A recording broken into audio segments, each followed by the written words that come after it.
So we finally met the Plant Appraiser, and what can I say besides thank God Blue Hawaii is fucking over. And even if this chapter did make the ending a little worse because Dolomiti got no punishment for killing shitloads of people, almost kind of proving my point about Josuke and kind of being a sociopath in a way. But at least we got to meet the Plant Appraiser. Hell, his introduction was one of the most interesting so far. It was shrouded in mystery. Now that we know that the Rokakaka has like this overarching conspiracy going on with this sort of fruit mafia thing going on, it definitely raised the stakes quite a lot. Or at least set us back to where we were before Damo's death. Though, this might leave you with some questions, like wondering, is this man a stand user? And if so, what's his stand? And I don't normally do this kind of thing because I don't like to have predictions of things while they're going on, because Araki likes to pick up and drop shit as he goes. But I had a really nice conversation with X-Forts over on the stream recently, and I thought, why not tackle it?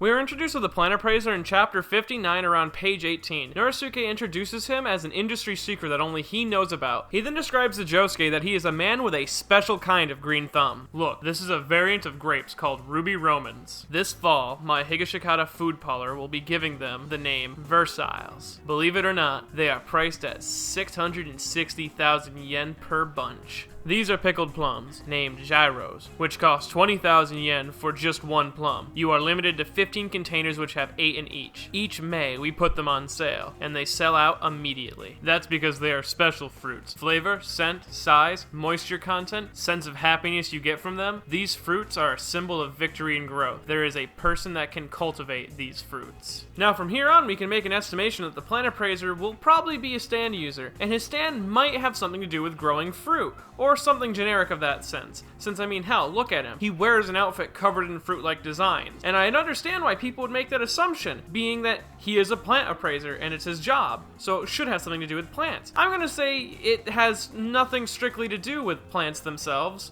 or how they grow. In fact, I think this man will end up being the Rohan Kishibe of Jojolion, because after the first introduction with him, the next bit we get about the Plant Appraiser is a rough idea on how his ability works. When in chapter 64, on the last page, we see the driver of the bus stand up. He then gets out of his seat and then falls over. This whole interaction feels like a form of mind control, and whooey did I get fucking knots in my stomach thinking of the idea that Blue Hawaii might attack again. Though all of my fears were lifted when we see the heroic figure that is the Plant Appraiser sitting in the bus driver's seat. He then makes mention on how the driver was no good and that he'll drive instead. The way he phrases it appears that he is the one who moved the driver out of the driver's seat, which would mean that he's the one who put him under mind control, meaning that his stand has something to do with some form of mind control. If you ask me, I don't think there are many plants that can cause mind control, or at least any that you can grow inside of a moving bus without leaving some form of trace. So I'm going to make the assumption that the Plant Appraiser's ability has nothing to do with plants, or at least it's not plant-based. It might not even be straight mind control. In fact, it might be something that we know dearly, that being... Heaven's Door!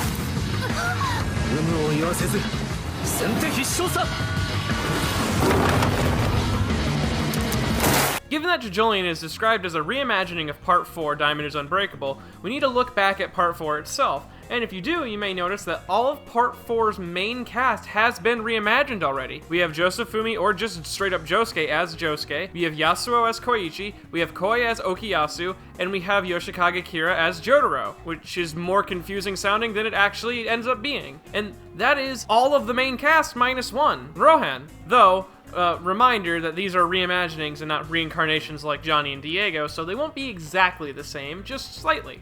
Rohan was also very vital to the plot of Diamond is Unbreakable, meaning that he is an irreplaceable part of that part. He was the only one looking for Kira for most of the part because he himself has all the free time. Josuke's at school, Okuyasu's at school, Jotaro wasn't involved for quite a while, and Rohan had a personal connection, a reason to search out this killer because it's the same person who killed his childhood best friend. And the more I looked into it, the more I saw similarities between Rohan and the Plant Appraiser. If you look at Part 4, his introduction, he was undercover. He was going going back to Morio in secret and seemed kind of upset when his address got leaked. And the Plant Appraiser, well, he's been in hiding. He's an industry secret that only Norisuke knows about. Not to mention, they must both have close ties to whoever the main antagonist is, because as soon as the Plant Appraiser's identity gets leaked, he immediately goes on the run and hires Josuke as his bodyguard, or more, demands Josuke to be his bodyguard. Also, they both end up being extremely talented people, with Rohan being great at art and this Plant Appraiser being great at growing fruit. Hell, I've modified Norisuke's introduction of the Plant Appraiser to be more fitting to Rohan real quick, and try to tell me that this isn't some way someone might have described Rohan to someone who might not know him. This is Pink Dark Boy Special Edition, which costs 20,000 yen for just one issue. You're limited to about 15 containers, which have 8 each. Each May, we put them on sale, and they sold out immediately. That's because these are special comics. Setting, feeling, length, quality of content, sense of happiness you get from them, these comics are a symbol of victory in art. There's only one person that can draw these comics. So you may have also noticed that when Norisuke tells Josuke that the Plant Appraiser has the ability to grow plants of this quality, he doesn't emphasize the word ability. When Araki writes, or at least what I've noticed from Araki's writing, he focuses on key words that make sure we understand what's the most important words from the speech. If he were to focus on the word ability, then I would be convinced that his stand would be plant-based. It would appear that this green thumb is a natural ability of the person, and not a stand ability. I mean, it's not like Norisuke doesn't know what stands are. I would see it pretty much as Rohan's art. There isn't really a stand that a user uses as a profession. It's more that a stand helps a user in a natural profession that they're already good at. Take a look at Tonio, for example. Tonio's Pearl Jam doesn't make the food taste better.